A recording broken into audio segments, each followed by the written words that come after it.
अस्सलाम वालेकुम असलम भाई, आपको एक बार फिर मुलाकात हो रही है। अल्लाह सलामत रखे। कहाँ पर आए हैं, क्या हवाले तकरीब का? हवाल तकरीब का यह है कि माशाल्लाह हमारे इकबाल साहब ये कंज्यूमर एसोसिएशन जो है माशाल्लाह इसके करता धरता, और ये हर तकरीब में माशाल्लाह इस चांद लगाते हैं। तो इन्होंने हलीम की दावत हर साल ही करते हैं, और इस साल भी माशाल्लाह एक खूबसूरत दावत का एहतमाम किया, जिसमें शहर कराची की मुख्तलिफ अच्छी बड़ी शक्ल सियासी और अपने ये समझ लें कि तजारती लोग भी और सरकारी लोग भी तमाम इस तकरीब में यहाँ मौजूद है। खूबसूरत महफिल का इनेकाद है, फैमिलियाँ भी यहाँ पे सारी मौजूद है।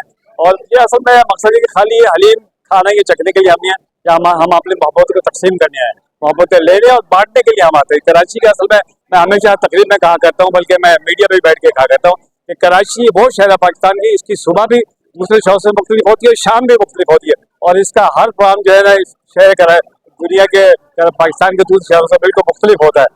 तो बस हमारी मोहब्बतें हैं, जहाँ तक हमारा सिलसिला है वो चलता रहे। और दूसरी बात ये माशाल्लाह ये आपका जो ये HQ नेटवर्क है, मैं इसके लिए दुआ गो, इसलिए कि मेरी मुलाकात आपसे हमेशा रहती है, हर पाँव में मुलाकात होती है, और माशाल्लाह आप दिन ब दिन जो है ना ऊपर चलते जा रहे हैं। मैं देख रहा हूँ, मैं देखा करता हूँ आपकी चीज़ों को, तो रब्बुल आलमीन आपके नेटवर्क पे बहुत तरक्की अता करे, परवरदिगार बहुत इज्जतों से आपको नवाजे।